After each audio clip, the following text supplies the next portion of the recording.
LDF convener, നമുക്കതിന് മുമ്പ് ഒരുപാട് LDF കൺവീനർ ഉണ്ടായിരുന്നു, അതിന് ശേഷവും ഉണ്ടായിരുന്നു. പക്ഷെ എന്താണ് LDF കൺവീനർ എന്ന് VS കാണിച്ചിട്ടുണ്ട്. കാരണം കൺവീനർ ആയിരിക്കുമ്പോഴാണ് പറമ്പിക്കുളത്തേക്ക് യാത്ര നടത്തിയത്, മതികെട്ടാൻ യാത്ര നടത്തിയത്.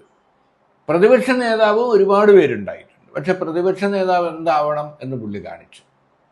ഇതിൻ്റെ കൂടെ ഞാൻ ചോദിക്കുന്നത്, മുഖ്യമന്ത്രിയായിരുന്ന VSനെ എങ്ങനെയാണ് സഖാവ് വിലയിരുത്തുന്നത്? VSനെ നമ്മൾ നോക്കുമ്പോൾ ഞാനത് തുടക്കത്തിൽ പറഞ്ഞു വെച്ചത്, ആദ്യം ഒരു ഗറില്ല രീതിയിലുള്ള പ്രവർത്തനമാണ് കുട്ടനാട്ടിൽ. സായുധ സമരത്തിലേക്കാണ് വരുന്നത്. പാർട്ടിയാണൊക്കെ പാർട്ടിയുടെ മാറ്റങ്ങളാണ്. പിന്നെ നിയമസഭയിലെത്തുന്നു VS, പാർട്ടി സെക്രട്ടറി ആവുന്നു, LDF കൺവീനർ ആവുന്നു, പ്രതിപക്ഷ നേതാവാവുന്നു, മുഖ്യമന്ത്രിയാവുന്നു. ഏത് ചുമതലയിൽ വരുമ്പോഴും VS റിബല.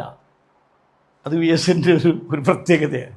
കമ്മ്യൂണിസ്റ്റ് പാർട്ടിയിൽ നിന്ന് കിട്ടിയിട്ടുള്ള, കമ്മ്യൂണിസ്റ്റ് പാർട്ടി പഠിപ്പിച്ച വർഗമൂല്യ സിദ്ധാന്തത്തിലുള്ള മാനവിക രാഷ്ട്രീയമാണ് VSനെ റിബലാക്കി നിർത്തിയത്. കമ്മ്യൂണിസ്റ്റ് പാർട്ടിയിൽ നിന്ന് കിട്ടിയ വിദ്യാഭ്യാസം പാർട്ടിയുടെ പുറത്തുനിന്ന് കിട്ടിയ വിദ്യാഭ്യാസമല്ല. എന്താണ് കമ്മ്യൂണിസ്റ്റ് പാർട്ടി? യഥാർത്ഥത്തിൽ വർഗമൂല്യത്തിൽ അധിഷ്ഠിതമായിട്ടുള്ള മാനവിക സമരം.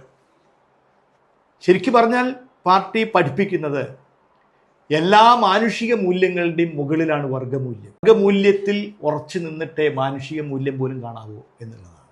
അപ്പോൾ വർഗമൂല്യാധിഷ്ഠിതമായിട്ടുള്ള മാനുഷിക മൂല്യമാണ് VS എപ്പോഴും ഉയർത്തിപ്പിടിച്ചത്. അങ്ങനത്തെ ഒരാൾക്ക് ഏത് കസേരയിൽ ഇരുന്നാലും റിബലായിട്ടേ പറ്റൂ. അപ്പോൾ അത് മുഴുവൻ അതിനുവേണ്ടി അതാണ് നമ്മൾ ജുഡീഷ്യറിയെ പോലും അദ്ദേഹം പോരാട്ടത്തിൻ്റെ വേദിയാക്കി, മുഖ്യമന്ത്രിയുടെ ഓഫീസിനെ പോരാട്ടത്തിൻ്റെ വേദിയാക്കി. എല്ലാം അക്ഷരാർത്ഥത്തിൽ പാർട്ടി പഠിപ്പിച്ച, പൊതുസമൂഹം കരുതുന്ന പാർട്ടിക്കകത്തും കലാപം നടത്തി എന്നാണ്. അതായത് പാർട്ടി പഠിപ്പിച്ചത് എപ്പോഴും റിബലാവണം എന്നുള്ളതാണ്. വർഗമൂല്യത്തിൽ അധിഷ്ഠിതമായ മാനുഷിക മൂല്യത്തിന് എവിടെ ഒരു ക്ഷതമേൽക്കുന്നുവോ അവിടെ പൊരുതണം. ഇത് കമ്മ്യൂണിസ്റ്റുകാർ പഠിപ്പിച്ചതാണ്. അതിൽ മാറ്റം വരുത്തിയില്ല VS.